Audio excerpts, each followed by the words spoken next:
The autumn wind cut across the coast of Shadow Haven, Maine, like a blade forged in the depths of winter itself. It was the kind of cold that didn't just touch the skin, but reached through flesh and bone, settling into the marrow with a whisper of mortality. The Ravencrest Manor stood against this assault like a monument to defiance, its black stone walls rising from the cliffs as if they had grown there over centuries, rooted in the bedrock of the New England coastline. 300 rooms, 47 fireplaces, a history that stretched back before the Revolutionary War, though the locals never spoke of it in detail. They simply knew that the Ravencrests had always been there, and that the family possessed a kind of power that transcended wealth or political influence.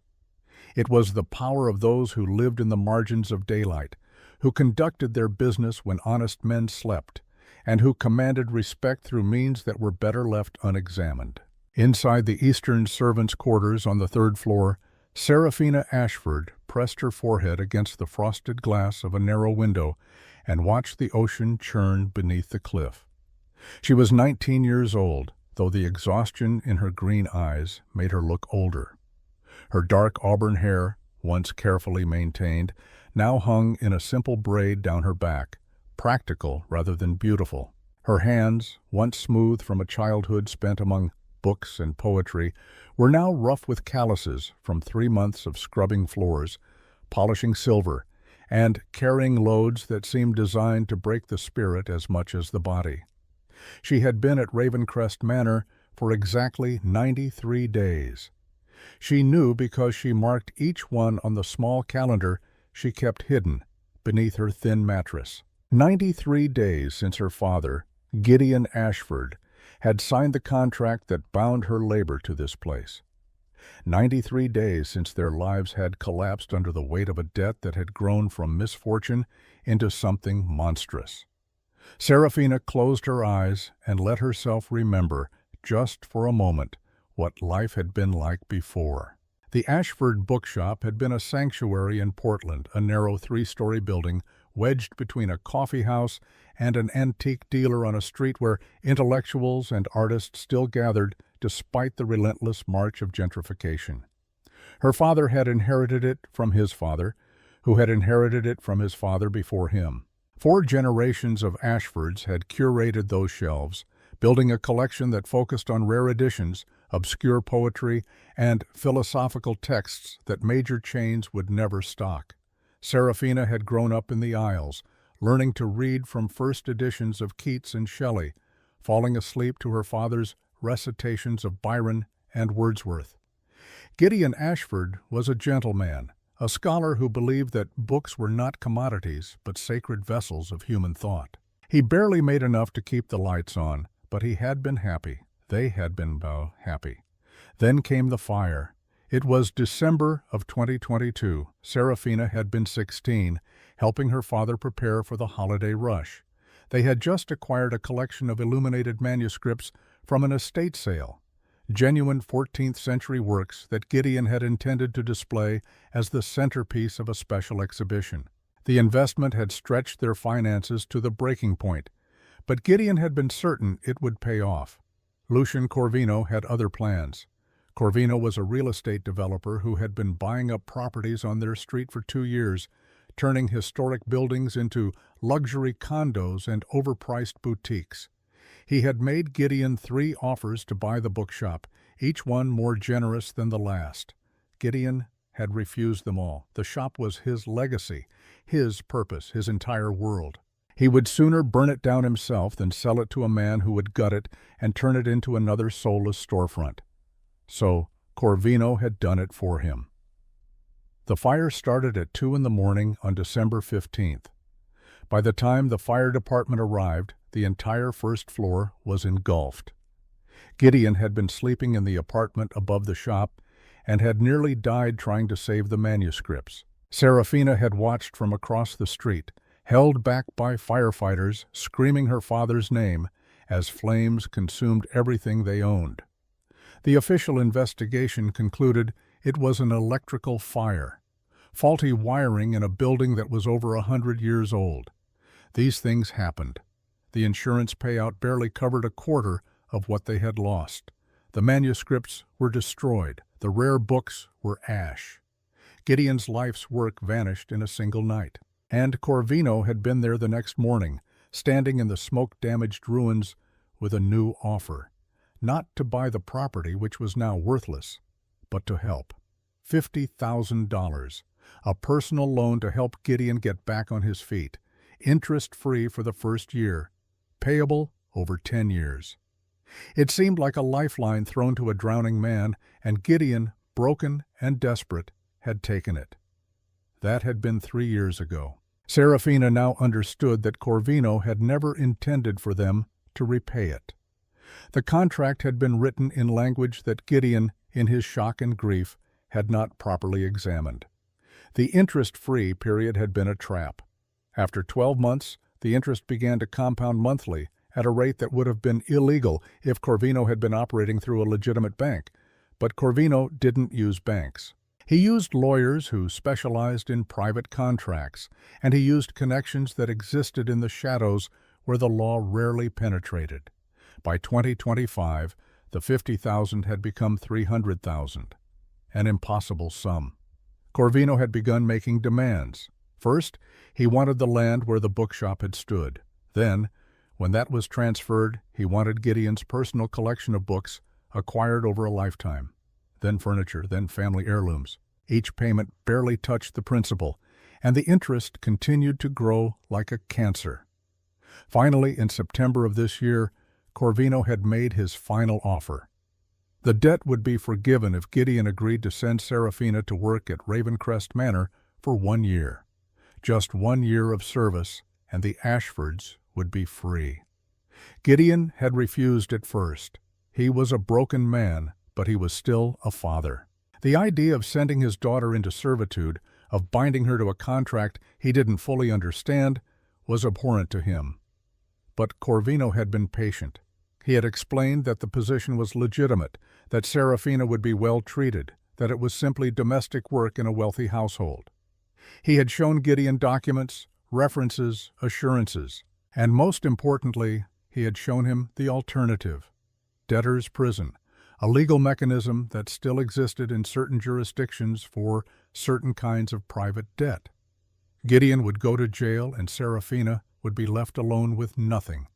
So Gideon had signed, and Serafina, seeing the defeat in her father's eyes, had agreed to go. She had arrived at Ravencrest Manor on September 21st, driven by a silent chauffeur in a black car that seemed to swallow light. The manor had appeared through the coastal fog like something from a Gothic novel, all sharp angles and dark stone perched on the cliff as if it were preparing to launch itself into the sea. Mrs. Hargrove, the head housekeeper, had been waiting at the servants' entrance. She was a woman of 60 with steel-gray hair pulled into a severe bun and eyes that revealed nothing. She had looked Serafina up and down with the kind of assessment one might give to a horse at auction, then nodded curtly. "You'll do. Follow me." That had been the extent of the welcome. The first month had been a brutal education in the hierarchy of the manor. Serafina was the lowest of the low, beneath even the scullery maids who had at least been there long enough to understand the rules. She learned quickly that there were 2 separate worlds within Ravencrest Manor, the world of the family and their guests, and the world of the servants. The 2 were not meant to intersect except in the most functional ways. She learned that silence was valued above all else. Servants were to move through the halls like ghosts, completing their tasks without drawing attention. She learned which corridors were forbidden at certain hours, which rooms were never to be entered under any circumstances, and which members of the household were to be avoided at all costs. And she learned that Ravencrest Manor was not an ordinary household. It had taken her 2 weeks to understand the truth, and even then she had resisted believing it. But the evidence accumulated like snow in a storm, impossible to ignore. The household kept strange hours. The family and their frequent guests were never seen before sunset, and the most important gatherings occurred well after midnight. The servants were required to keep the heavy drapes drawn during the day, and the few times Serafina had accidentally pulled one back, She had been reprimanded with a severity that seemed wildly disproportionate to the offense. The food prepared in the kitchens was not what was actually served to the family. Serafina had once been asked to bring a tray to the drawing room and had been shocked to see crystal decanters filled with a dark red liquid that was definitely not wine. The metallic smell had been unmistakable. And then there were the guests themselves, beautiful, cold, ageless. They moved with a grace that seemed almost inhuman, and when they spoke, there was an accent to their words that didn't quite fit any region or era. They looked at the servants the way normal people looked at furniture, necessary, functional, and entirely beneath notice. Serafina had found the diary on her 37th day at the manor. She had been cleaning the attic storage rooms, a task that was typically reserved for the newest and lowest servants. It was dusty, miserable work, sorting through trunks of old clothes and boxes of documents that seemed to stretch back centuries. She had been moving a stack of leather-bound ledgers when she had noticed a small journal that had fallen behind a trunk. The cover was water-stained and the pages were brittle, but the handwriting inside was still legible. It belonged to someone named Catherine Hargrove, and it was dated 1995. Serafina had read it during her brief rest periods, hidden away in her small room. Catherine had been 20 years old, the daughter of the current Mrs. Hargrove, and she had worked at the manor as a maid. The entries started with genuine enthusiasm, describing the grand architecture and the mysterious family with a sense of wonder that only youth could provide. But gradually, entry by entry, the tone shifted. Catherine began writing about fear, about guests whose eyes held an unnatural hunger, about conversations overheard in darkened hallways that spoke of things no human should hear. The final entry was dated December 19th, 1995. Mother told me to keep quiet and work hard, that we need this position to pay for William's medical treatments. But I can't stay silent anymore. I saw what they did to Rebecca, the girl who worked in the West Wing. They said she ran away, but I found her dress in the incinerator covered in blood. I'm going to tell someone. I'm going to go to the police. I don't care what Mother says. This isn't right. Whatever these people are, they're not human, and someone needs to stop them. There were no more entries after that, and there was no record anywhere in the manor of what had happened to Catherine Hargrove. Serafina had confronted Mrs. Hargrove about it one evening when the older woman was alone in the linen closet. The housekeeper's face had gone white, then hard as granite. "You read that, did you? You should learn to mind your own business, girl. What happened to your daughter?" Mrs. Hargrove had been silent for a long moment, her hands trembling as she folded sheets with mechanical precision. When she finally spoke, her voice was flat, drained of all emotion. Catherine was foolish. She asked questions. She made accusations. And one night during a winter storm she was sent outside to retrieve something that Lady Morgana had dropped in the snow. The door was locked behind her. They found her 3 days later when the snow melted. Hypothermia, the doctor said. A tragic accident. You let them kill your daughter. I let them keep my son alive. Mrs. Hargrove had turned to face her then, and Serafina had seen something broken behind the older woman's eyes. William was born with a heart defect. The treatments, the surgeries, they cost more than I could ever earn in 10 lifetimes. Lord Dominic paid for all of it. He saved my son's life. And all he asked in return was my loyalty and my silence. So you sacrifice other people's daughters to protect your son. I do what I must to survive. And if you're smart, girl, you'll do the same. Keep your head down, do your work, and when your year is up, you'll walk out of here alive.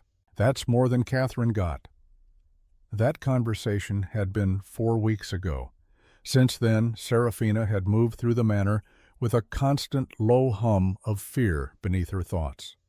She wasn't foolish enough to try to run. Corvino's contract had been clear. If she left before the year was complete, the debt would triple, and her father would be arrested. She was trapped as surely as if she were in a locked room, but she also wasn't foolish enough to ignore what she had learned.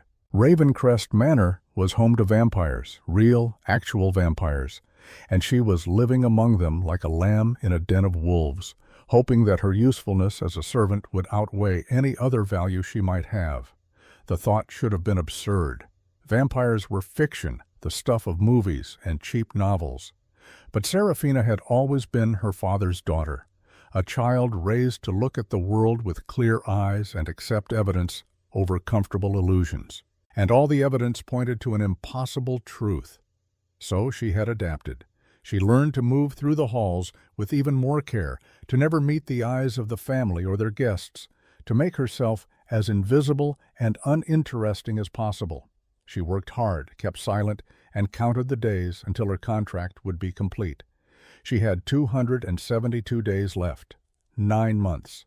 She could survive 9 months, but there was one complication she hadn't anticipated. Dominic Ravencrest himself. Seraphina had first seen the master of the house on her 3rd night at the manor. She had been carrying a tray of clean crystal glasses to the dining room when he had emerged from his study. She had immediately dropped her gaze to the floor as she had been trained and had pressed herself against the wall to let him pass. He hadn't passed. He had stopped. "Look at me." It wasn't a request. It was a command, spoken in a voice that carried the weight of centuries. Seraphina had raised her eyes, her heart hammering, and had found herself looking at the most striking man she had ever seen. Dominic Ravencrest appeared to be in his late 30s, though Seraphina knew from whispered conversations among the servants that he was far, far older. He was tall, easily 6 feet 4 inches, with a lean, athletic build that moved with an economy of motion that was almost predatory. His hair was dark, shot through with silver at the temples, and worn long enough to brush his collar. But it was his eyes that held her. They were gray, the color of a winter sky before snow, and they looked at her with an intensity that seemed to see through skin and bone into the very core of her being. There was intelligence there, vast and ancient, but also something else. Something that might have been loneliness or weariness or a kind of profound sadness that came from living too long and seeing too much. "What's your name?" he had asked. "Seraphina Ashford, my lord. You're new." "Yes, my lord. I've been here 3 days." He had studied her for another long moment, and Seraphina had felt like a butterfly pinned to a board, unable to move or look away. "You have your father's eyes," he had said finally. "Gideon always did see the world more clearly than most. Tell him, when you write to him, that his debt will be honored. You'll be safe here, Seraphina Ashford, as long as you remember the rules." And then he had walked past her, leaving behind a faint scent of sandalwood and old leather, and a feeling of vertigo that had taken hours to fade. She had asked Mrs. Hargrove about it later. How did Lord Dominic know her father? The housekeeper had given her a sharp look. "Lord Dominic knows everyone worth knowing in Maine, and quite a few who aren't. Your father came here once, 30 years ago, asking for a loan to save his bookshop from a previous financial crisis. His lordship was kind enough to provide it, and your father paid it back in full with interest. That's probably why Corvino was able to make his arrangement." Lord Dominic remembered the name. "Corvino works for Lord Dominic?" "Corvino works for himself, but he facilitates certain business arrangements for the family. He's what you might call a useful intermediary. Lord Dominic doesn't dirty his hands with the details of modern finance. He has people like Corvino to handle such things." So her father's current nightmare was ultimately connected to this place, to this family. It was a web that stretched back 3 decades, and Seraphina was caught at the center of it. Over the following weeks, she had seen Lord Dominic several more times. He didn't speak to her again, but she noticed that he seemed to pause when he saw her in the halls, just for a moment, as if he were about to say something, and then he would continue on his way. The 3rd time it happened, she had been in the library. The library was one of the forbidden spaces. Servants were allowed in only to clean and only during specific hours when the family was not present. But Seraphina had made a mistake in her schedule. and had entered at 8 in the evening to dust the shelves, thinking the room was supposed to be empty. Dominic had been there, sitting in a leather chair by the fire, reading a volume of poetry. He had looked up as she entered, and she had frozen, waiting for the reprimand. Instead, he had simply said, "What do you think of Keats?" The question had been so unexpected that she had answered honestly. "I think he understood that beauty and sorrow are inseparable, that the most beautiful things in life are beautiful precisely because they don't last." Dominic had stared at her for a long moment, and something in his expression had shifted. Not quite a smile, but a softening. "Bright star, would I were steadfast as thou art," he had quoted softly, "not in lone splendor hung aloft the night, and watching, with eternal lids apart, like nature's patient, sleepless eremite. The moving waters at their priest-like task of pure ablution round earth's human shores," Seraphina had continued, the words rising unbidden from her memory, "or gazing on the new soft-fallen mask of snow upon the mountains and the moors." They had finished the poem together, their voices weaving through the ancient words, and when the last line faded, Dominic had looked at her with something that might have been wonder. "Your father taught you well." "He taught me that poetry is how we make sense of a world that doesn't make sense." "A wise man? You may continue with your work, Seraphina, and you may use the library during your rest periods if you wish. I'll inform Mrs. Hargrove that you have permission." It had been a small kindness, but in the harsh world of Ravencrest Manor, it had felt like a gift beyond measure.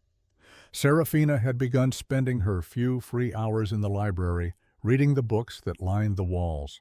The collection was extraordinary, spanning centuries and including first editions that would have made her father weep with joy. And sometimes Dominic would be there. He never sought her out, but if their paths crossed, he would occasionally ask her opinion on what she was reading, or recommend a volume he thought she might enjoy. Their conversations were brief, careful, but there was an ease to them that Seraphina had not felt with anyone else in the manor. She began to see him not as the fearsome lord of a vampire household, but as a man who was profoundly alone. There was a melancholy to him, a sense of someone who had lived so long that the weight of years had become almost unbearable. He moved through his own house like a ghost, present but not truly engaged, going through the motions of an existence that had lost its meaning somewhere in the distant past. She learned from the other servants that he had once been different. Centuries ago, he had been vital, engaged, a leader who had shaped the vampire world of the eastern seaboard with vision and passion. But something had changed. Some of the older staff whispered about a lost love, a tragedy that had hollowed him out and left only a shell. One evening in early December, Seraphina had been shelving books when Dominic had entered the library. He had poured himself a glass of something dark from a crystal decanter and had stood by the window, looking out at the winter storm that was battering the coast. "Do you know what I envy about mortals?" he had asked suddenly. Seraphina had set down the book she was holding. "No, my lord. You live with the certainty of an ending. Every moment matters because you know there's a finite number of them. You build your lives around the knowledge that time is precious." He had taken a sip from his glass. "Immortality is a curse disguised as a gift. When you have infinite time, nothing has urgency. When you cannot die, you stop truly living. You become a curator of your own existence, arranging and rearranging memories, but never creating new ones that matter." "I think you're wrong, my lord." He had turned to look at her, surprised. "Oh? Time doesn't create meaning. Choice does. Whether you have 70 years or 700, what matters is how you choose to spend them. A mortal can waste an entire lifetime in meaningless pursuits. An immortal can choose to make each century count. The only difference is that you have more opportunities to choose, and more chances to get it right." Dominic had been silent for a long time, his gray eyes studying her with that penetrating intensity that always made her feel exposed. Finally he had spoken, his voice soft. "You bring light to these dark halls, Seraphina Ashford. Don't let this place extinguish it."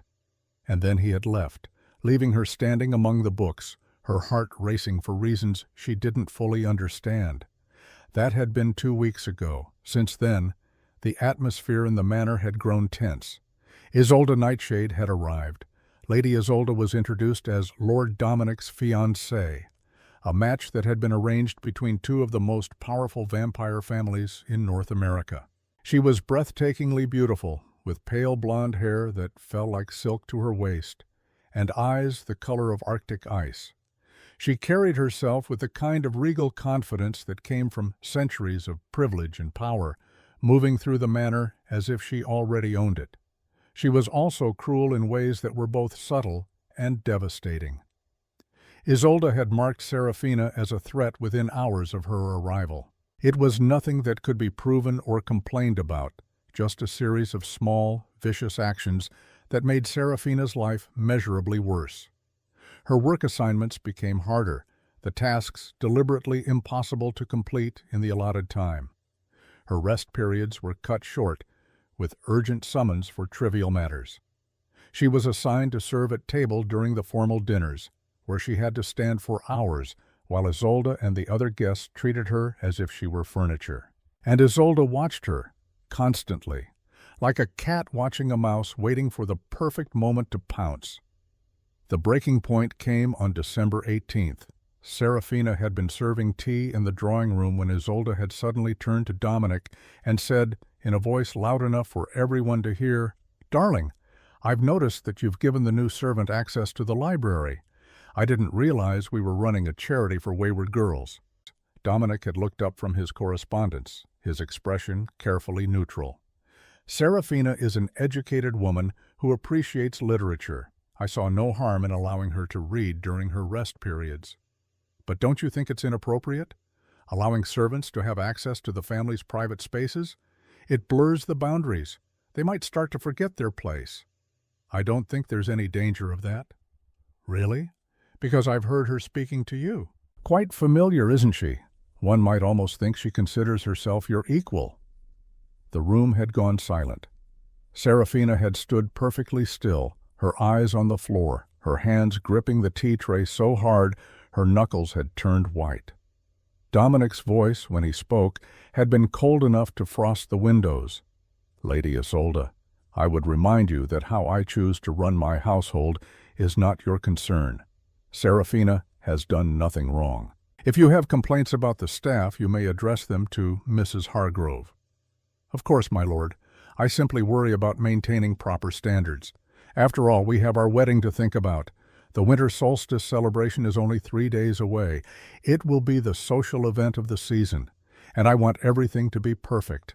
We can't have servants getting above themselves and causing disruptions." The threat had been clear. Isolde was not going to tolerate Serafina's continued presence, and she had the power and connections to make her life unbearable. That night, Serafina had lain in her narrow bed and had allowed herself just for a moment to cry, not out of self-pity, but out of sheer exhaustion. She was so tired of being afraid, of walking on eggshells, of being treated as less than human. She missed her father. She missed her old life. She missed feeling safe. But crying accomplished nothing. So she dried her tears, straightened her spine, and resolved to survive. 254 days. That was all she had to endure. And then she would be free.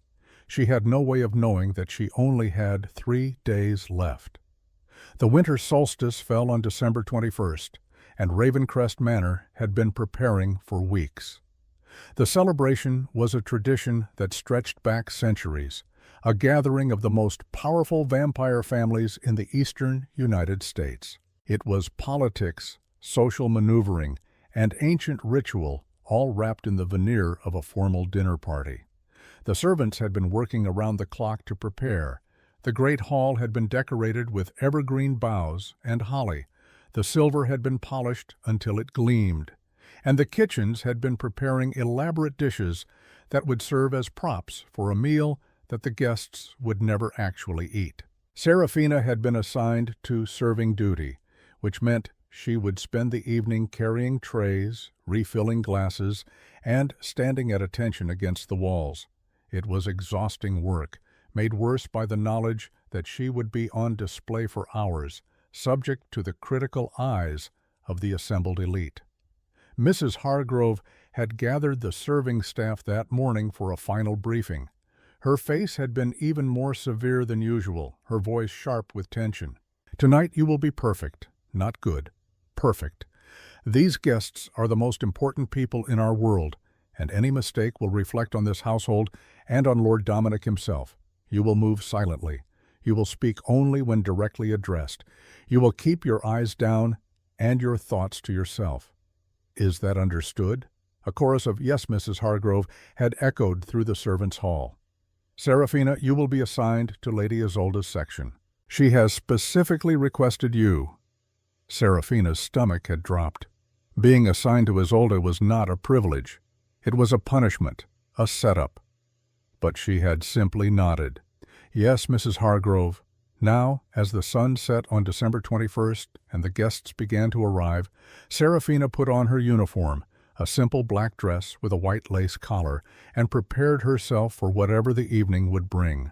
She looked at herself in the small mirror above her wash basin and barely recognized the girl looking back. 3 months ago, she had been full of hope and dreams. Now she was simply trying to survive. She took a deep breath, straightened her collar, and headed down to the great hall. The celebration was everything she had been told it would be, and worse.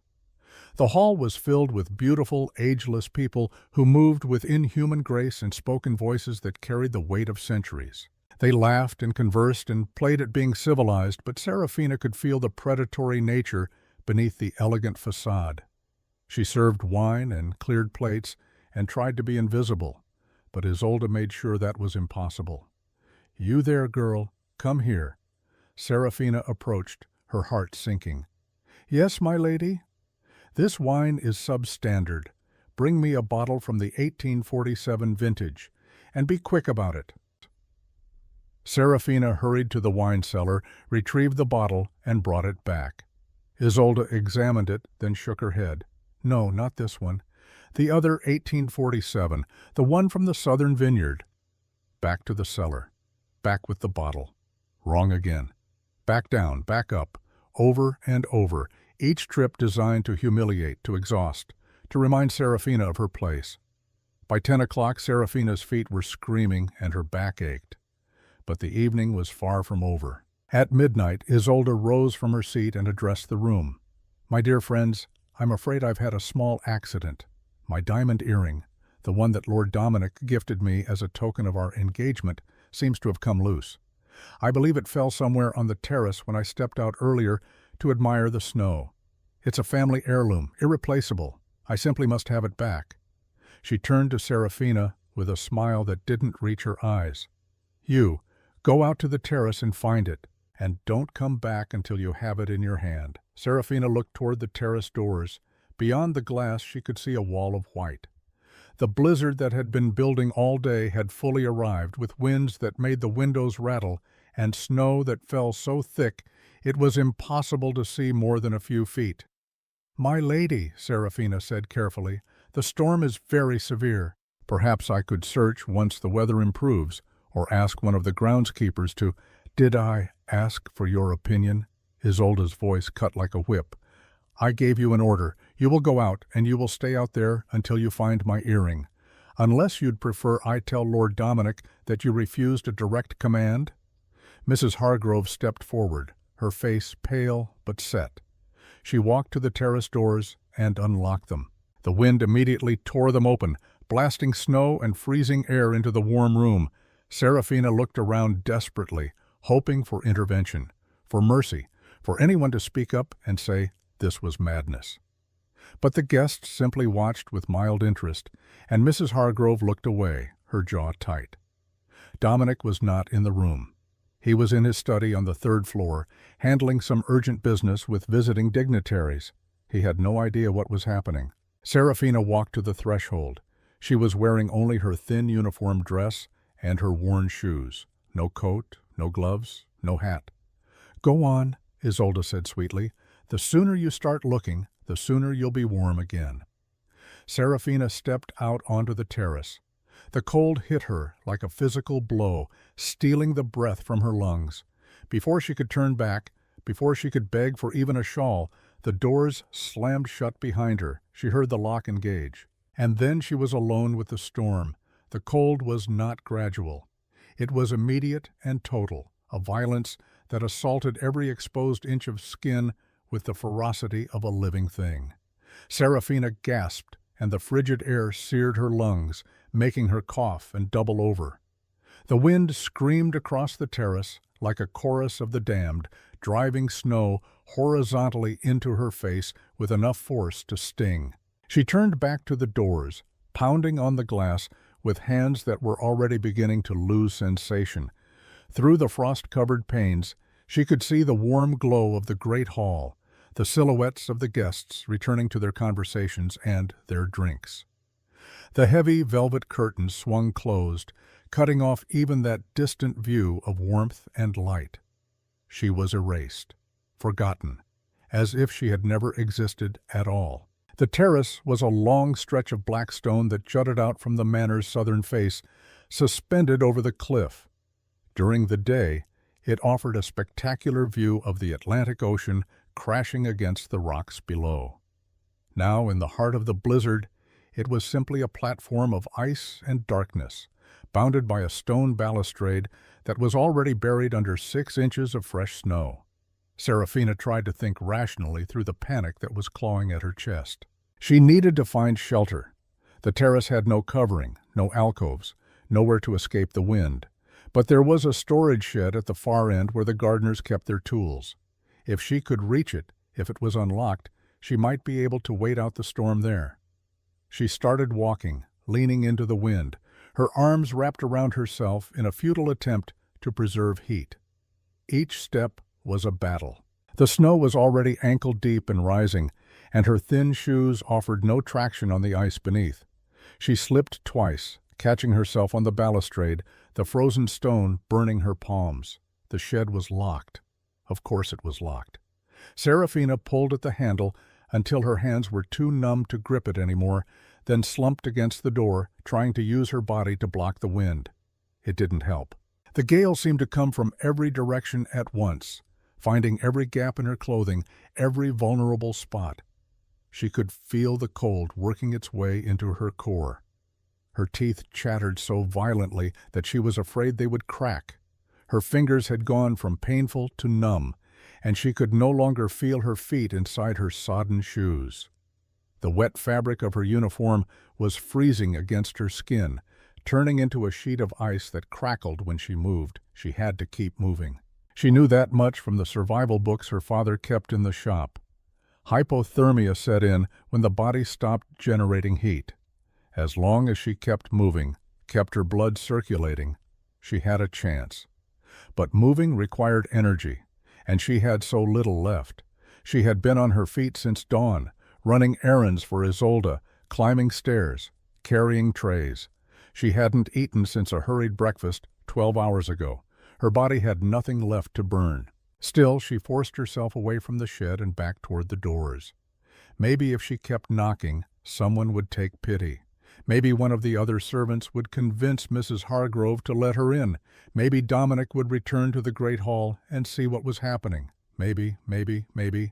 She made it halfway across the terrace before her legs gave out. She fell hard, her knees cracking against the stone beneath the snow.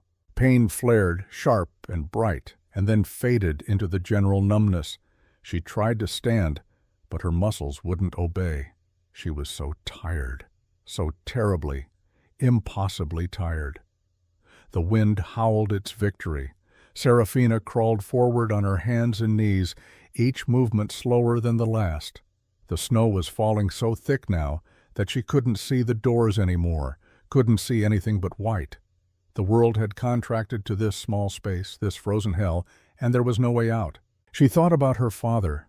Was he sitting in his small apartment in Portland right now, reading by the fire?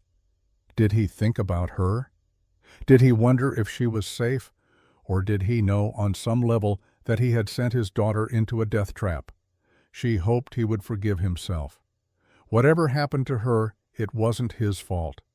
Gideon Ashford was a good man who had been broken by circumstances beyond his control. He had made the only choice he could make. She didn't blame him. She had never blamed him. She just wished she could tell him goodbye. The cold was doing strange things to her mind now. She was starting to see shapes in the snow, phantom figures that moved at the edge of her vision and vanished when she tried to focus on them. She heard voices that weren't there, whispers that seemed to come from inside her own head.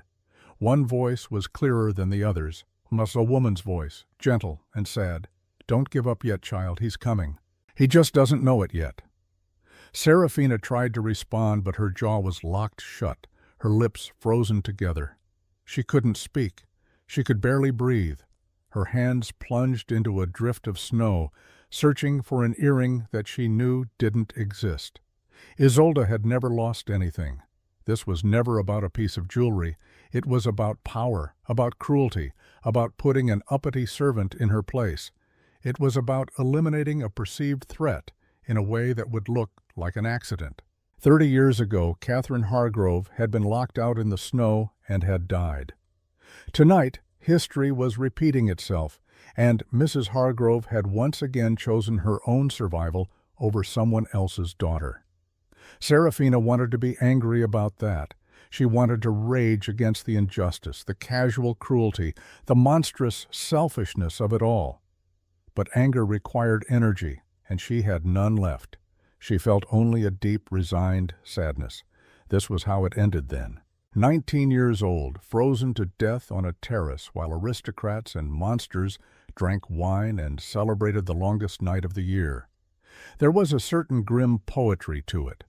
Her father would appreciate that, at least. He had always said that the universe had a sense of irony. She couldn't feel her hands anymore. She pulled them out of the snow and tried to tuck them under her arms, but her arms wouldn't move properly. Her whole body was shutting down, system by system, prioritizing the vital organs and abandoning the extremities. She had read about this. The final stage of hypothermia brought a strange warmth, a deceptive comfort as the body gave up the fight. Some people, in the last moments, even took off their clothes, convinced they were burning up rather than freezing to death. She wasn't there yet, but she could feel it approaching. The pain was fading. The shivering was slowing. Her thoughts were becoming disconnected, drifting like snow. She saw her father's face. Gideon, reading her a story when she was small, his voice warm and steady, making the world feel safe. She saw the bookshop as it had been, before the fire, the shelves stretching up to the ceiling, the smell of old paper and leather, the quiet sanctuary where she had spent her childhood. She saw Dominic's face, his gray eyes looking at her with that unexpected gentleness when she had quoted Keats. She saw the way he had stood by the window, confessing his loneliness to a servant girl who had no business hearing such things. She wondered if he would care that she had died. Probably not. She was just a servant after all, replaceable, forgettable. One more casualty in a long existence that had seen countless deaths. But she hoped somehow that he would remember her, just a little, just enough to feel regret for not being there when it mattered. The snow was piling up on her shoulders now, covering her like a burial shroud. She couldn't feel it, couldn't feel anything except a spreading numbness and a drowsiness that was becoming harder and harder to fight. She thought she should probably try to stand one more time, make one more attempt to reach the doors, but her body wouldn't respond. She was done. Finished. The cold had won. She slumped against the stone balustrade, her head lolling to the side. Her eyelids were so heavy. It would be so easy to just close them, to let go, to sleep. The woman's voice came again, clearer now. "Hold on, Serafina. Just a little longer. He's almost there." But Serafina was past hearing, past hoping, past everything except the darkness that was rising up to claim her. She closed her eyes. 3 floors above, in the master's study, Dominic Ravencrest was discovering that political negotiations, no matter how important, could not hold his attention tonight. He sat behind his mahogany desk, listening to Lord Pemberton drone on about shipping routes and trade agreements, and found his mind wandering to the girl in the library, Seraphina, with her father's eyes and her unexpected understanding of poetry, the servant who somehow managed to see him as a man rather than a monster. It had been a long time since anyone had looked at him that way. Centuries, perhaps. So long that he had forgotten what it felt like to be seen. He had built his existence around isolation, around keeping the mortal world at arm's length. It was easier that way. Safer. When you lived for 500 years, you learned that attachments were dangerous. People died. They aged and withered and turned to dust while you remained unchanging, a static point in a river of time. The pain of losing them, over and over, eventually became unbearable. So you stopped forming attachments. You stopped caring. You became the immortal equivalent of a hermit, going through the motions of existence without ever truly engaging with life. But Seraphina had slipped past his defenses without even trying. There was something about her that reminded him of what it felt like to be alive rather than simply undying. When she spoke about poetry, her face lit up with genuine passion. When she moved through the library, she did so with a reverence that spoke to a soul that understood beauty. And when she had challenged his assertion about immortality being a curse, she had done so with a clarity of thought that had genuinely surprised him. She was right, of course. Time didn't create meaning. Choice did. He had simply stopped making meaningful choices somewhere along the way, had allowed himself to drift into a kind of living death that was worse than any grave. Seeing her had woken something in him that he had thought long dead. Not love, he barely knew her, and the gulf between them was too vast for such a thing. But something like hope. A reminder that the world still held light, if one bothered to look for it. He had been thinking about her more than was appropriate, wondering if she was warm enough in her small room in the servants' quarters, hoping that the other staff were treating her well, planning to speak to Mrs. Hargrove about improving her situation, perhaps giving her a better position that would be less physically demanding. It was foolish. She was a servant contracted for a year, and then she would leave. Whatever small connection they had formed through their brief conversations would dissolve like morning mist. That was the natural order of things. He should accept it and move on, but he found he didn't want to. Lord Pemberton finally finished his presentation, and Dominic nodded absently. "I'll consider your proposal. We can discuss it further at the next council meeting." "Thank you, my lord. Shall we return to the celebration? Lady Isolde was asking after you earlier." Isolde, his fiancée, a political necessity that he viewed with all the enthusiasm of a man facing a firing squad. She was beautiful, intelligent, and utterly cold. Exactly the kind of partner that was expected for someone of his station. Exactly the kind of eternal companion that would make the next few centuries even more unbearable than the last few. But the alliance between the Ravencrest and Nightshade families was important for maintaining stability in the region. Personal happiness was not a factor in such decisions. It never had been. "I'll be down shortly," Dominic said. "I need a moment." Pemberton bowed and left, closing the heavy oak door behind him. Dominic remained at his desk, staring at the papers in front of him without seeing them. 200 years ago, almost to the day, he had loved someone. Truly loved. With the kind of consuming passion that poets wrote about and sensible people avoided. Her name had been Amelia, and she had been human, the daughter of a merchant who had done business with the family. She had been beautiful and kind and alive, in a way that had drawn him like a moth to flame. He had courted her carefully, hiding his true nature, trying to build something real in the shadow of his immortality. And for a brief, shining moment, he had been happy, genuinely, completely happy. Then winter had come. December 21st, 1825. The winter solstice, exactly 200 years ago to the day. Amelia had been waiting for him at a small cottage they had rented on the outskirts of Portland. He was supposed to meet her there at sunset to spend the longest night of the year together. But a message had arrived, urgent and marked with the seal of the Vampire Council. A crisis that required his immediate attention, political maneuvering that threatened the entire power structure of the region. He had sent word to Amelia that he would be delayed. Just a few hours, he had promised. He would handle the council business and then come to her. But the urgent crisis had been a fabrication, a ruse created by a rival faction to keep him away from a key vote. By the time he had realized the deception and extracted himself from the political theater, 6 hours had passed. It was well past midnight when he had finally arrived at the cottage. The door had been open. Snow had drifted into the front room, covering the floor in white.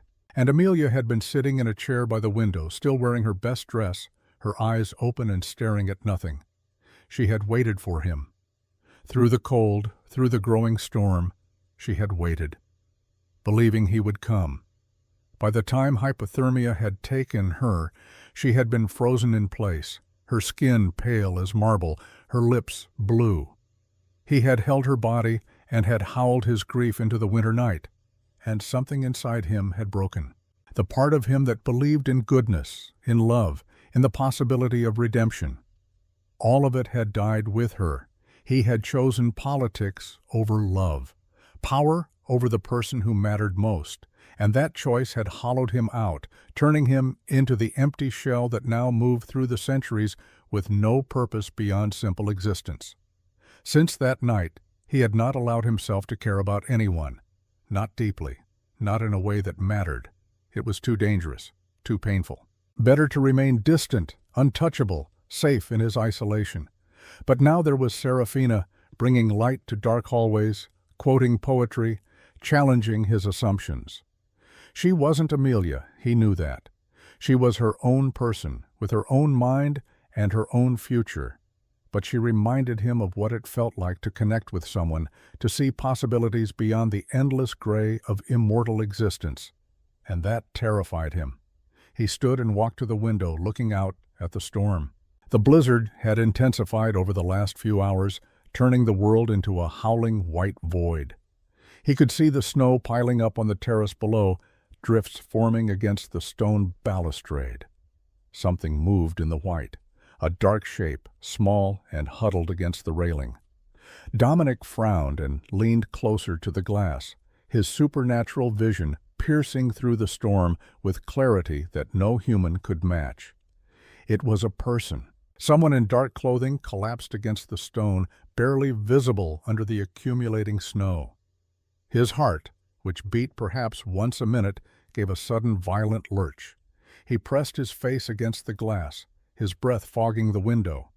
The white lace collar, the dark dress, the auburn hair plastered to a face that was pale as death. Serafina. The world seemed to tilt. For a moment he couldn't breathe, couldn't think, couldn't process what he was seeing. Then reality crashed down with the force of an avalanche. She was out there, in the storm, in the killing cold, and she wasn't moving. 200 years ago. Amelia. The chair, the open door, the snow. No, no. Not again, not again. Dominic spun away from the window and ran. He didn't use the door. He threw open the window latch, letting the frigid wind blast into the warm study, and leaped out into the night. He fell 3 stories, landing on the terrace in a crouch, his boots crunching through the ice and snow. He was at her side in less than a second, moving faster than any human eye could follow. He grabbed her shoulder and turned her over, and the sight of her face stopped his heart completely. She looked like a corpse carved from ice. Her skin was white, bloodless, her lips a terrifying shade of blue-gray. Her eyelashes were frozen together, tiny crystals of ice forming delicate patterns across her closed lids. Snow had gathered in her hair, on her shoulders, covering her like a burial shroud. Serafina. His voice came out as a growl, raw and desperate. He shook her gently at first, then harder. Serafina, look at me. Open your eyes. Nothing. No response. She was limp in his arms, her head lolling back against his shoulder. He pressed his fingers to her throat, searching for a pulse. For an agonizing moment, he felt nothing, and the terror that gripped him was worse than anything he had experienced in 5 centuries of existence. Then he felt it. Faint, thready, a butterfly wing flutter against his fingertips. She was alive. Barely, impossibly, alive. He scooped her up in his arms, shocked by how light she was, how fragile. She felt like a child, small and breakable, and the rage that exploded in his chest was volcanic. Someone had done this. Someone had sent her out here. Someone had locked the door and left her to die. He turned toward the terrace doors and saw, through the glass, the great hall. The celebration was still in progress. Guests were laughing, drinking, talking. And Isolde was standing near the fireplace, a glass of champagne in her hand, looking pleased with herself. Understanding came in a flash of horrible clarity. This was Isolde's doing. The woman he was supposed to marry, the partner chosen for political convenience, had sentenced an innocent girl to death out of petty jealousy. The rage transcended anything Dominic had felt in his long existence. It wasn't the calculated anger of a king. It was primal, devastating, the fury of a protector whose charge had been violated.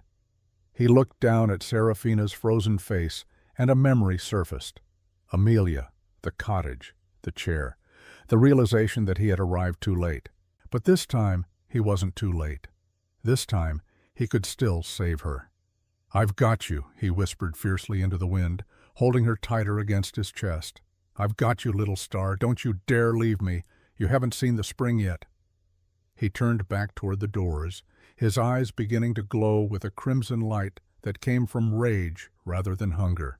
Through the frost-covered glass, he could see the warm glow of the hall, the comfortable faces of the elite, the utter sickening comfort of it all. They were celebrating their immortality while a young life was being extinguished just feet away. Not on his watch, not ever again. Dominic didn't wait for someone to notice him, didn't call out or knock. He simply stepped back, adjusted Serafina's weight securely in his arms, and drove his boot into the center of the double doors with every ounce of supernatural strength he possessed. The wood exploded inward like matchsticks. The glass panes shattered, sending glittering shards across the marble floor like deadly confetti. The force of the impact was so great that one of the doors tore completely off its hinges and clattered across the room, gouging the polished floor. The music stopped instantly. Conversations died mid-sentence. 50 faces turned toward the ruined entrance, and the expression shifted from shock to fear as they saw what stood in the doorway. Dominic entered the great hall like an avenging angel rising from the frozen depths of hell. His hair was windswept and covered in ice. His clothes were soaked. Snow melted in rivulets down his face. And his eyes were burning with a light so terrible that several guests actually fell to their knees. In his arms, he carried the frozen body of a servant girl, and his face was a mask of rage that promised violence. The room went deathly silent except for the howling of the wind through the shattered entrance and the sound of Dominic's boots crunching on broken glass. He stopped in the center of the hall and let his gaze sweep across the assembled elite. When he spoke, his voice was low, vibrating with barely controlled fury, and it seemed to shake the very foundations of the manor. "Who?" The single word hung in the air like a sword. "Who locked the door?" No one spoke. The politicians and socialites who had been so loud and confident moments ago now looked like terrified children caught in wrongdoing. Dominic's arms tightened around Serafina. Her head rested against his chest, and he could feel the faint, faltering beat of her heart. She was still alive, but he was losing her. Every second counted. "I asked a question." His voice rose, filling the hall, making the chandeliers shake. "Who among you decided that this girl's life was worth less than the air you breathe?" Mrs. Hargrove stepped forward from the shadows, her face ashen. She was trembling so hard she had to grip the back of a chair to remain upright. "My lord, please, it was a disciplinary measure. Lady Isolde said she had lost an earring, and the girl was to find it. We thought she would come back. We didn't think—" "A disciplinary measure?" Dominic repeated the words slowly, as if tasting poison. He looked down at Serafina's frozen face, her blue lips, the ice crystals in her hair.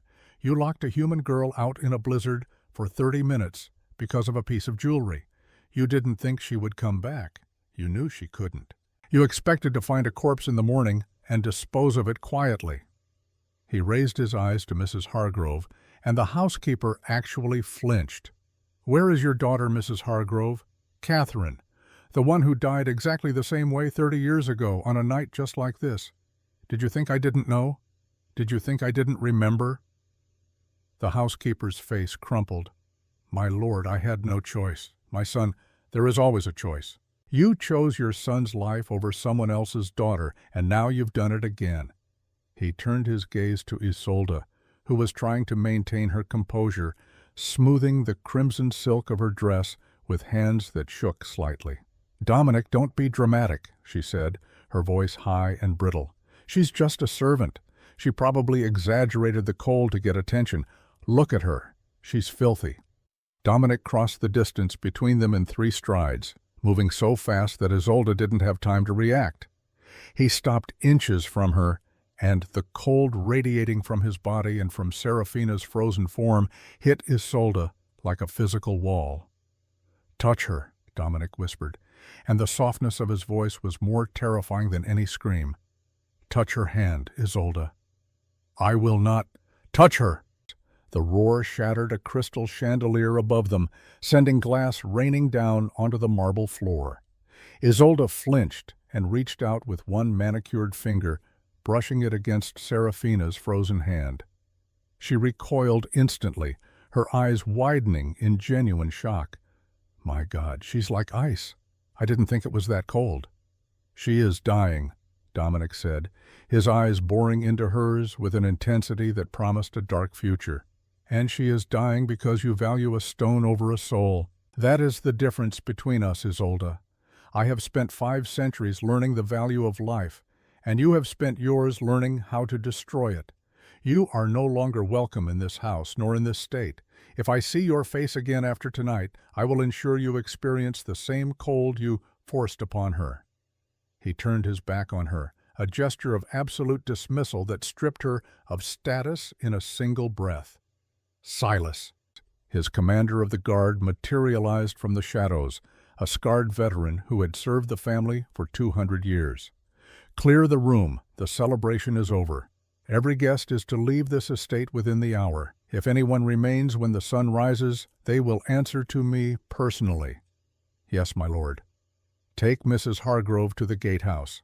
She is stripped of her position and her pension. She has failed the most basic duty of this house, protecting those under our roof. Mrs. Hargrove let out a sob, but Dominic had already turned away. He had no more time for recriminations or explanations. Serafina's pulse was growing weaker, her breathing more shallow. He needed to get her warm, and he needed to do it now. The hall erupted into chaos as guests scrambled for their coats and carriages, terrified of the king's wrath. Dominic didn't stay to watch the exodus. He strode toward the grand staircase, Serafina cradled against his chest, his jaw set with grim determination. He had failed Amelia 200 years ago. He would not fail Serafina tonight. He burst through the doors of his private suite and laid her gently on the vast bed with its black silk sheets and wolf fur coverlet. The fire was already roaring. He kept his rooms warm out of habit rather than necessity, but it wasn't enough. Not nearly enough. He knew the protocol for severe hypothermia. You couldn't simply throw a frozen body into hot water. The shock could stop the heart. The warming had to be gradual, controlled, moving from the core outward. He grabbed a pair of silver scissors from his desk and began cutting away her frozen clothes. The uniform was stiff with ice, crackling as he removed it. Underneath, Serafina was terrifyingly thin, her ribs visible against pale skin. But what made his rage flare anew were the bruises. Old yellow ones on her arms, fresh purple marks on her legs. Evidence of mistreatment that went back weeks, perhaps months. How had he not seen this? How had he been so blind? He wrapped her in the heaviest down comforter he owned and stoked the fire until it roared. He turned the room's thermostat to its maximum setting, but he knew it wasn't enough. Her core temperature had dropped too far. She needed more direct heat. As if summoned by thought, Dr. Thorne appeared in the doorway. He was the family physician, a vampire who had been a doctor in his mortal life and had continued practicing the art for 3 centuries. He moved quickly to the bedside, opening his medical bag and pulling out instruments. He checked her pulse, her breathing, pressed a thermometer to her forehead. "Core temperature is 91 degrees, he said grimly. "She's in severe hypothermia. The shivering is good. It means her body is still fighting. But we need to stabilize her quickly, or we'll lose her." He set up an IV of warmed saline and began monitoring her heart rate on a portable machine.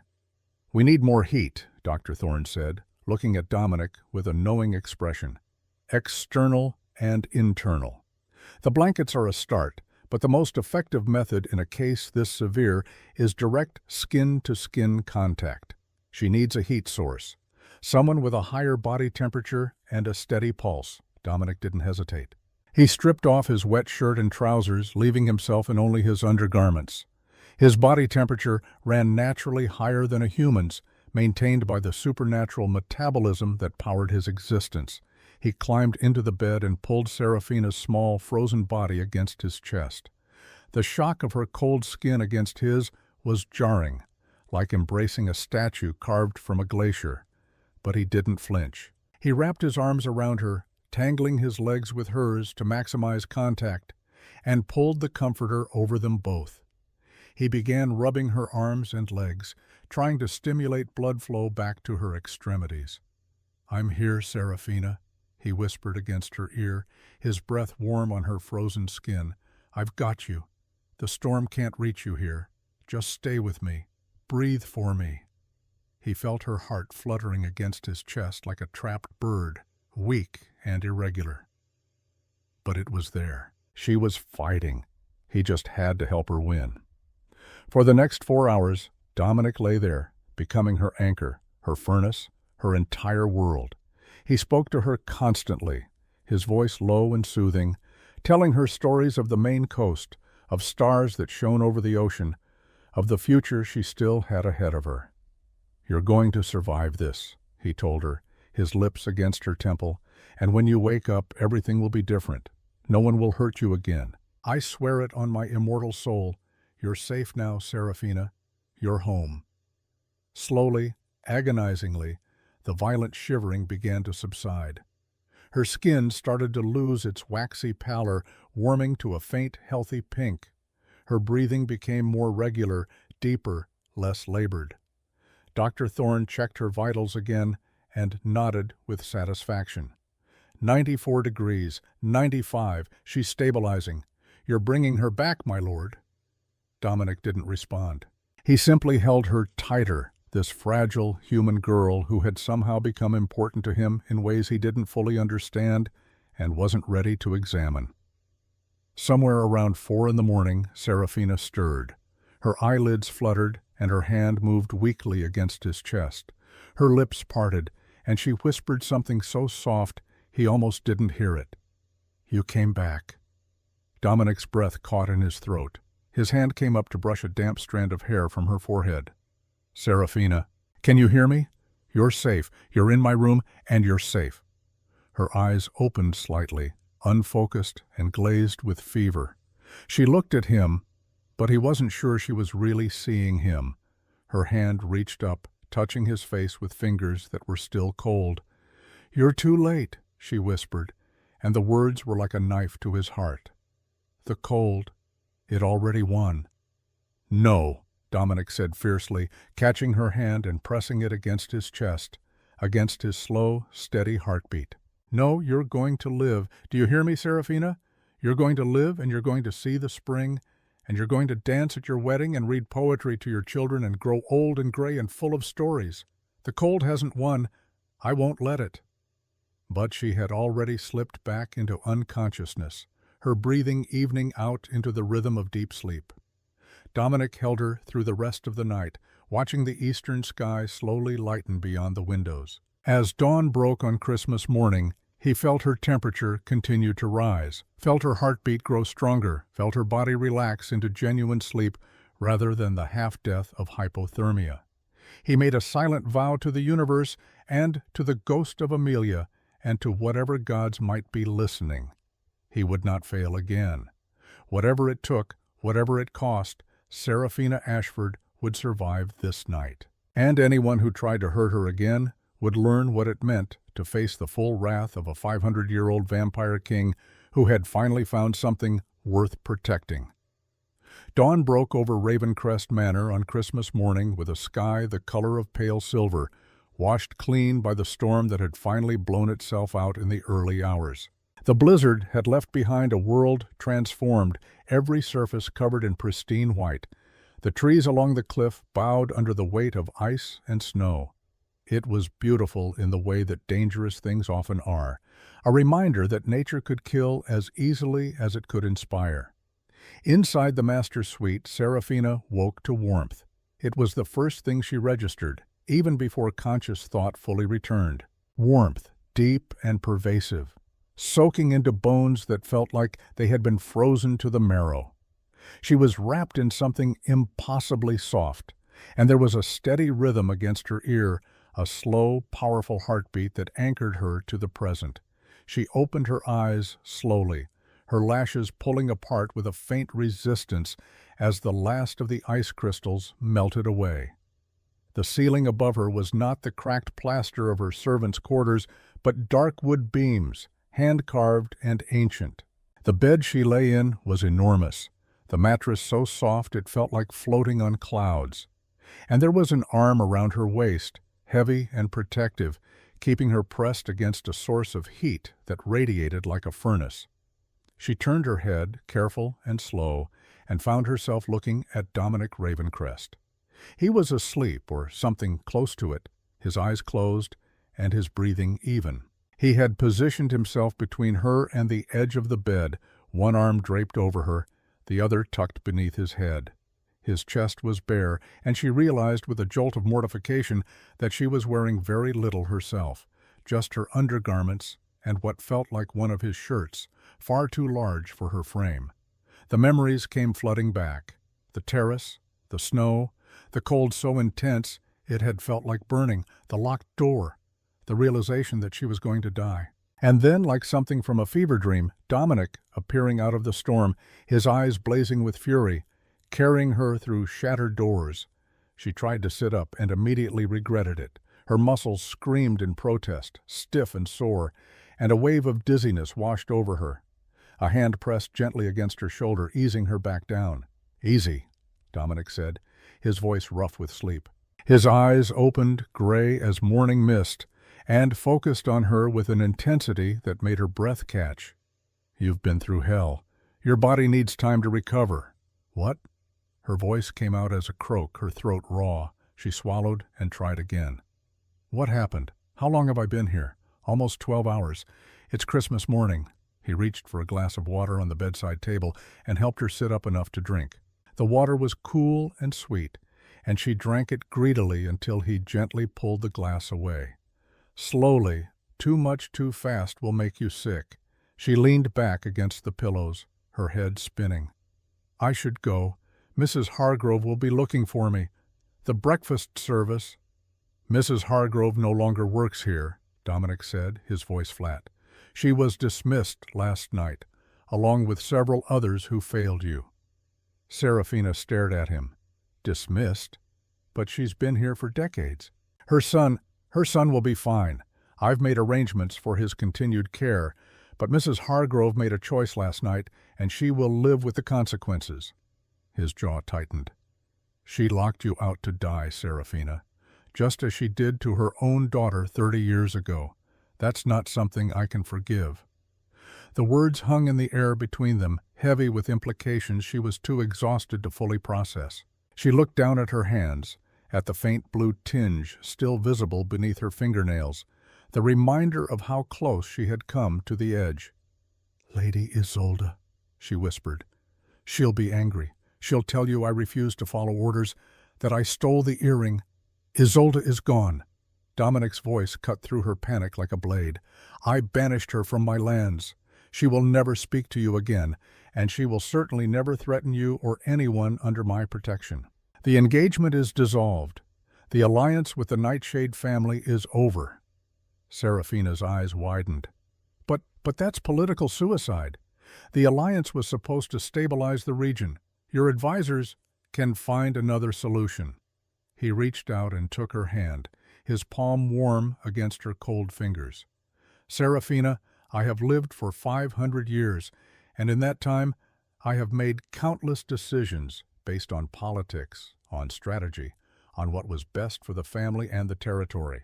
And somewhere along the way, I forgot that power without purpose is just tyranny dressed in fine clothes. Last night I remembered what actually matters." He paused, his thumb tracing gentle circles on the back of her hand. "You could have died because I was too blind, too detached to see what was happening in my own household, because I let politics and tradition matter more than basic human decency. That ends now." Seraphina felt tears prickling at the corners of her eyes. "You saved my life." "Barely. If I had looked out that window 30 seconds later, if the storm had been any worse, if your heart had been any weaker—" He stopped, his voice thick with emotion. "I would have failed again." "Failed again?" Dominic was silent for a long moment, his gaze distant, looking at something only he could see. When he spoke, his voice was soft, weighted with centuries of grief. 200 years ago, almost to the day, someone I loved died in the snow. Her name was Amelia, and she was human, and I was supposed to meet her at sunset on the winter solstice. But I received an urgent message from the Vampire Council, a crisis that required my immediate attention. I sent word to her that I would be delayed, that she should wait inside where it was warm. He took a shaky breath. The crisis was a fabrication, political theater, designed to keep me away from an important vote. By the time I realized and extracted myself, 6 hours had passed. When I arrived at the cottage where she was waiting, I found her sitting in a chair by the window. She had waited for me through the storm, believing I would come. By the time hypothermia took her, she was already frozen. Seraphina's hand tightened on his. "Dominic, I'm so sorry." I held her body, and I swore I would never let anything matter more than the people I cared about. But time has a way of eroding even the strongest convictions. I spent 200 years telling myself that the lesson was to never care again, to never let anyone close enough to hurt me. I built walls around myself and called it wisdom. He looked at her, and there were unshed tears in his eyes. "Last night, when I saw you on that terrace, it all came crashing down. History repeating itself, another woman dying in the snow because I was too focused on politics to protect her, and I realized that I had learned exactly the wrong lesson." "Yes." "What's the right lesson? That love and duty aren't opposites. That protecting the vulnerable isn't weakness. It's the only thing that gives power meaning. That I can live for 1,000 years, but if I'm not willing to risk something for the people who matter, then I'm already dead." He reached up and brushed a tear from her cheek with his thumb. "You matter, Seraphina.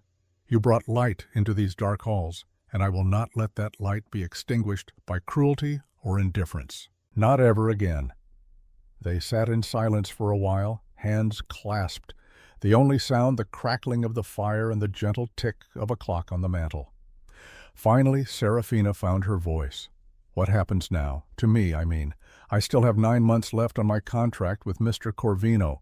Dominic's expression hardened. "Lucian Corvino is currently in the gatehouse, being questioned by my security team. It seems that your father's debt was part of a larger scheme.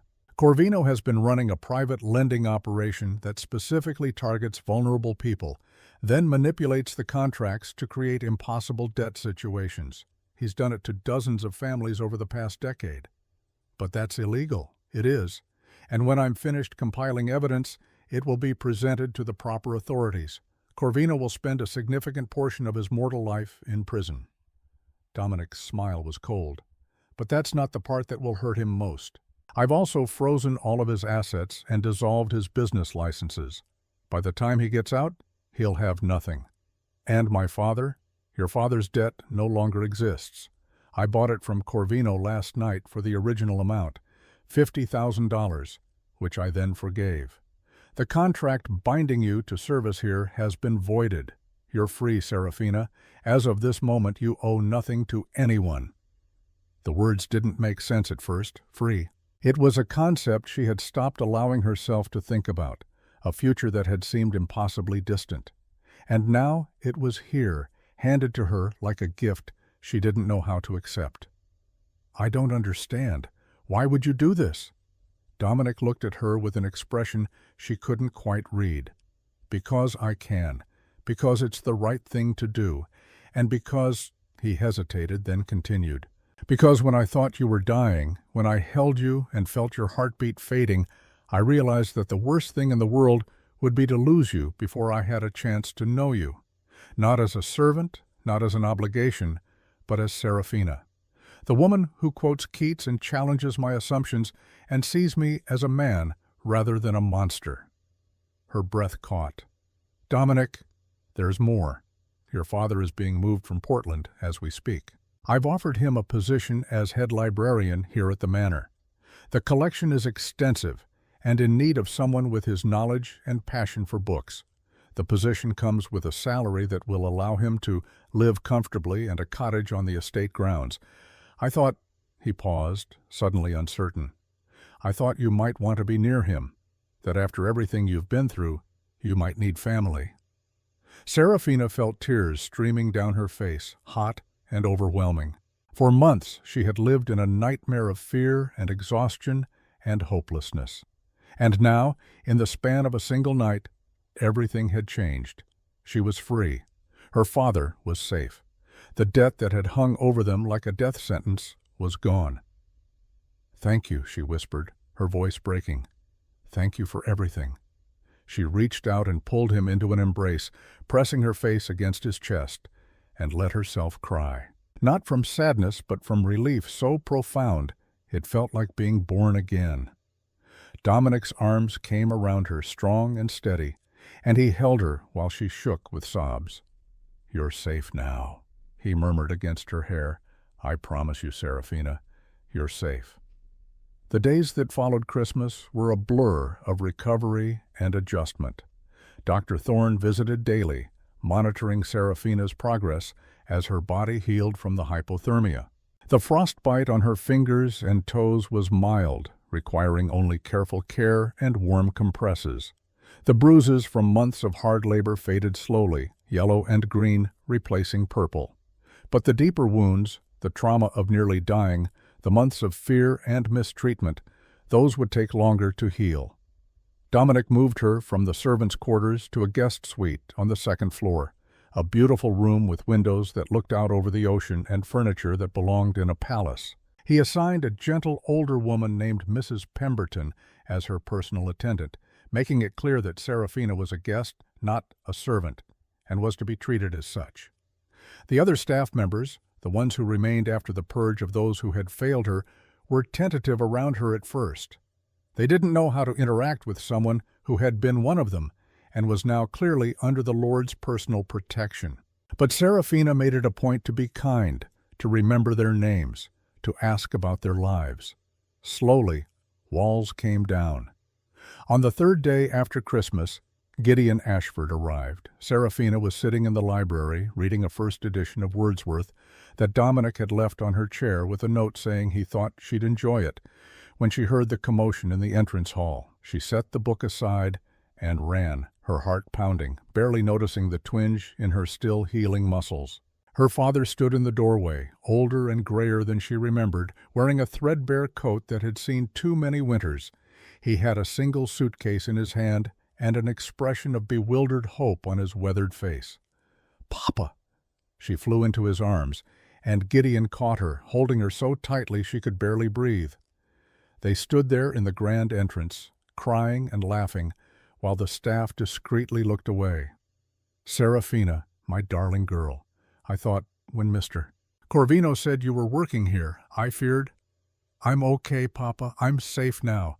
Everything's going to be okay." Gideon pulled back, holding her at arm's length. examining her face with a father's keen eye. He saw the shadows under her eyes, the fading bruises on her wrists, the weight she had lost. His expression darkened. "What did they do to you?" "It doesn't matter. It's over now." She took his hands in hers. "Lord Dominic has been kind. He's given you a position here, and he's forgiven our debt. We're free, Papa. Really, truly free." "At what cost?" Gideon's voice was sharp with suspicion. "Men like him don't do things out of kindness. What does he want from you?" "Nothing that I'm not willing to give." The voice came from the staircase, and they both turned to see Dominic descending, dressed simply in black trousers and a white shirt. He moved with that characteristic grace, but there was something different about him now, something warmer, more human. "Mr. Ashford, I'm glad you arrived safely. Your daughter has told me a great deal about you." Gideon straightened, putting himself slightly in front of Seraphina in an instinctively protective gesture. "Lord Ravencrest, I want to thank you for your generosity, but I need to understand what's happening here. My daughter was sent to work off a debt, and now you're telling me the debt is forgiven and I'm being offered a position. Forgive me if I'm suspicious of such sudden good fortune." Dominic nodded, his expression grave. "Your suspicion is warranted. Let me be direct, Mr. Ashford. Your daughter was mistreated while in my household. She was subjected to cruelty and abuse that went unnoticed because I was too removed from the daily operations of the manor. 3 nights ago, she was locked outside in a blizzard and nearly died from hypothermia." Gideon's face went white. His hands clenched into fists. "Who? Who did this?" "The person responsible has been banished. Others who enabled it have been dismissed. But the ultimate responsibility lies with me. I failed to protect someone under my roof, and I failed to see what was happening until it was almost too late." Dominic met the older man's eyes steadily. "I cannot undo what happened, but I can ensure it never happens again, to your daughter or to anyone else. The debt forgiveness and the job offer are not payment or hush money, Mr. Ashford. They're an apology and an attempt to give your family the fresh start that you deserve." "And what about my daughter? What is she to you?" It was the question Seraphina had been wondering herself. What was she to Dominic? A reminder of past failures? A project? Something more? Dominic was quiet for a long moment. When he spoke, his voice was soft but clear. "Your daughter is the first person in 200 years to make me remember what it feels like to be alive rather than simply undying. She challenged me, intrigued me, and ultimately saved me from a kind of living death that I didn't even know I was experiencing. What she is to me." He looked at Seraphina, and there was something vulnerable in his gaze. "I'm not entirely sure yet, but I would like the opportunity to find out, if she's willing." Gideon looked between them, reading the unspoken connection in the air. He sighed, and some of the tension left his shoulders. Seraphina has always been wise beyond her years. If she trusts you, Lord Ravencrest, then I suppose I can as well. But know this, she's all I have in this world. If you hurt her, Vampire King or not, you'll answer to me." Dominic smiled, a real smile that transformed his usually austere face. I would expect nothing less from her father. The winter months passed with surprising speed. Gideon settled into his role as librarian with evident joy, spending his days cataloging and organizing the vast collection. He and Dominic quickly discovered a shared passion for obscure poetry and medieval philosophy, and their discussions over dinner became a highlight of Seraphina's evenings. Seraphina herself existed in a strange liminal space. She was no longer a servant, but she wasn't quite sure what she was instead. A guest? A ward? Something else entirely? She spent her days reading, walking the grounds when the weather permitted, and slowly rebuilding her strength and confidence. Dominic was often busy with the business of managing his territory, but he made time for her. They would meet in the library in the evenings, discussing books and ideas, their conversations ranging from literature to philosophy to the nature of immortality itself. There was a growing ease between them, a comfort that felt both natural and terrifying. Serafina found herself looking forward to these meetings, dressing with more care than she wanted to admit, choosing books she thought might interest him. And Dominic, for his part, seemed to be undergoing his own transformation. The remote, melancholy lord was slowly being replaced by someone more engaged, more present. He smiled more often. He laughed at her jokes. He began to take an active interest in the welfare of his staff, implementing reforms that improved working conditions across the estate. The vampire community watched these changes with a mixture of fascination and concern. Some saw it as a welcome evolution. Others viewed it as a weakness that could be exploited. In early February, Lord Vincent Nightshade, Isolde's father, requested an audience. The meeting took place in the formal receiving room, with Dominic seated in a high-backed chair that might as well have been a throne. Serafina sat nearby at Dominic's insistence. "You have as much right to hear this as I do," he had said. "It concerns you as much as me." Vincent Nightshade was an imposing figure, tall and silver-haired, with the kind of presence that came from 3 centuries of command, but his eyes, when they landed on Serafina, were not unkind. "Lord Dominic," he began, his voice formal, "I've come to discuss the matter of my daughter and the dissolved engagement." "There's nothing to discuss," Dominic replied calmly. "The alliance is over. Isolde attempted to murder a guest in my household. That's not something I can overlook, regardless of political considerations. I'm not here to defend my daughter's actions." Vincent's voice was heavy. "I'm here to tell you that I support your decision. Isolde has become cruel, vindictive in ways that shame our family. She learned these behaviors from her late mother and her brother, both of whom believed that power justified any action." He paused. "I tried to raise her better. I failed." "What happened to her?" "She's been exiled to our holdings in Alaska. No servants, no luxury, no society. She'll remain there for 100 years, with only her thoughts for company. It's a traditional punishment in our family for those who bring dishonor. Perhaps the isolation will teach her what privilege and indulgence could not." Vincent turned to Serafina. "Miss Ashford, my daughter tried to kill you. There are no words sufficient to apologize for that. But I want you to know that her actions do not represent the values that the Nightshade family aspires to. We may be vampires, but we are not monsters." Serafina, surprised at being addressed directly, found her voice. "Thank you, Lord Vincent. I appreciate you saying so." "As for the political alliance," Vincent continued, turning back to Dominic, "I propose we find a different foundation for cooperation between our families, one based on mutual respect and shared interests rather than marriage. The eastern seaboard is changing. We need leaders who understand that strength comes from protecting the vulnerable, not exploiting them. What you've done here, reforming your household, standing up for a servant girl, that takes more courage than any marriage alliance." Dominic studied the older vampire for a long moment. "You're serious?" "Entirely. The old ways are dying, Dominic.